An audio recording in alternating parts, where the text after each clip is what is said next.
You know what's wild? Other shooters are innovating, fixing mechanics, improving quality, giving players something fresh. Meanwhile, Call of Duty is busy selling us recycled content as if it's new. And the worst part? Fans keep letting it slide. So here's the uncomfortable question we all need to face. Is Call of Duty's decline Activision's fault? Or is it ours for putting up with it? Every time a new Call of Duty gets announced, the same line gets thrown out. This is the future of the franchise. This is the big leap forward. But let's be real for a second. How many players actually believe that anymore? Because lately, it feels less like the future and more like a copy-paste job with a shiny label and a $70 price tag. It's marketed as if we are moving into uncharted ground each year, but when you finally load it up, you realize you've been here before. Different skins, maybe some new operators, but the core? The same old game. Now think back for just a moment to the early years of Call of Duty. The jump from one entry to the next felt massive. One year you'd be hooked on the campaign because it had cinematic storylines no other shooter came close to.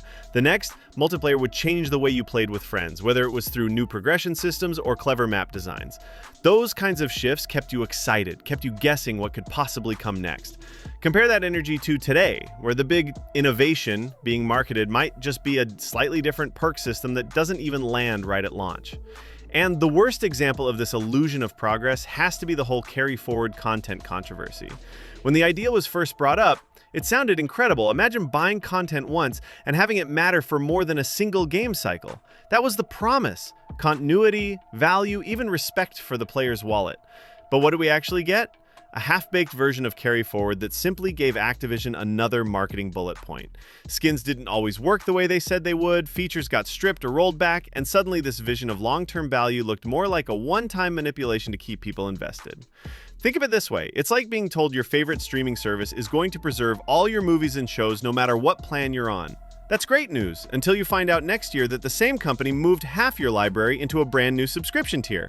You don't lose everything, but you suddenly realize they never cared about your collection, they cared about your credit card. That's what the carry forward promise started to feel like. A dangling carrot, not a real player-first policy. And here's the thing that stings the most. They absolutely could fix this. They could actually push mechanics, reimagine modes, and bring back the kind of ambition that hooked millions in the first place.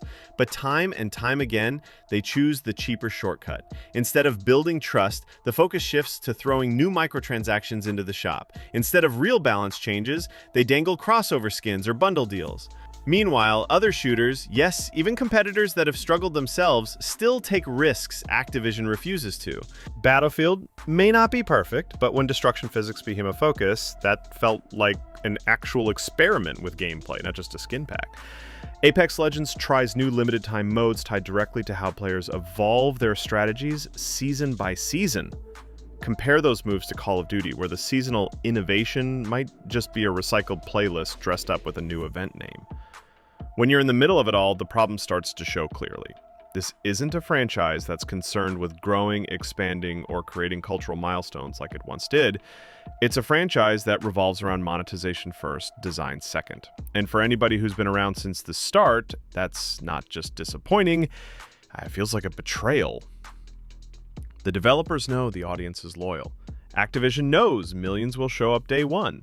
So instead of rewarding that loyalty with something bold, they box the same product in a slightly shinier package and put it on sale again. The real damage isn't just the lack of variety in gameplay, it's that trust. The trust between players and the brand has eroded to almost nothing. Fans used to expect that when they shelled out for a new Call of Duty, they were going to be surprised in some big way. Now the surprise is whether the game even runs smoothly at launch, or if the newest carry-forward promise will actually hold up. That's a steep fall for a series that wants to find the shooter genre. So when Activision keeps talking about progress, what they really mean is they've gotten smarter at repackaging the old and making it seem new. And the frustration that builds isn't just from paying more money, it's from knowing that potential is still there, but the choice, year after year, is to give us less while charging more.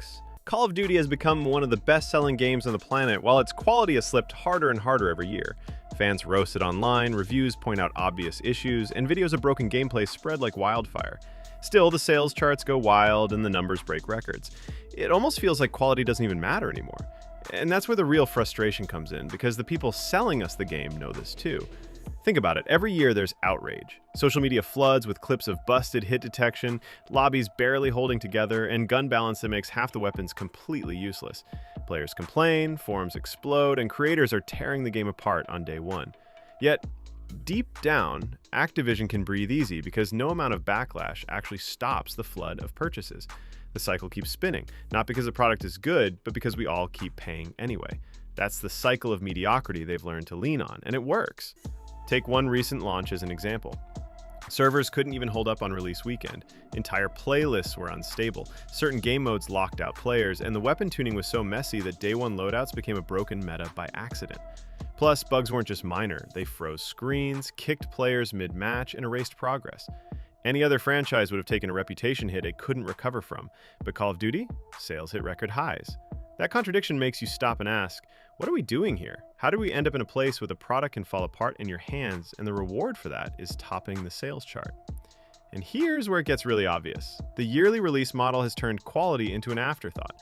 Studios aren't getting the breathing room they need to polish systems, experiment, or even listen long-term to the players. The next installment comes first, and if something's broken in the current one, it might just never be fixed. Why spend time patching old content when there are new bundles ready to roll out in the store?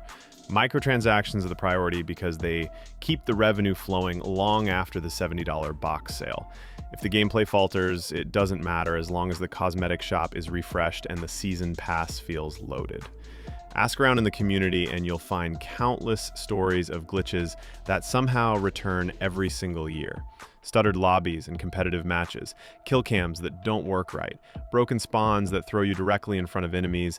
These aren't rare, once-in-a-lifetime bugs. They're the same problems resurfacing over and over, like a reminder that fixing the foundation isn't a priority anymore. The studio moves forward even if the players are left cleaning up the frustration. It's not even hidden at this point. Skins, operator bundles, and flashy crossovers get marketed harder than bug fixes. What makes more money to Activision? Correcting a broken matchmaking system or releasing a cosmetic that sells millions in a weekend? They've done the math, and it shows. The short-term cash from shop items outweighs long-term trust, and the roadmap is written with that in mind. The sad part? It means decisions are made around monetization milestones, not around delivering the smoothest experience possible. Then when you compare this to smaller studios, the difference couldn't be more clear. There are decane teams out there making fewer games at a slower pace, putting their entire focus on polish and balance. Those studios may not sell in the tens of millions, but their reputation is far better because players can trust that quality actually matters to them. Call of Duty, despite unlimited resources, reflects the opposite. And it's not because they can't do better. It's because they calculate that they don't need to. That's really the core of the issue. Activision has turned reputation into something they're willing to lose as long as the cash keeps coming in anyway. The scales have tipped so far that money has replaced quality as the ultimate scoreboard. And every time another Call of Duty sets sales records despite frustrating its community, the lesson for Activision is simple. Pour the effort into the shop, not the design. That's why the fans who care most, the loyal core who grew up on this series, are the ones taken most for granted. In their eyes, we'll complain, we'll rage, but we'll still buy. And that is why quality stopped mattering.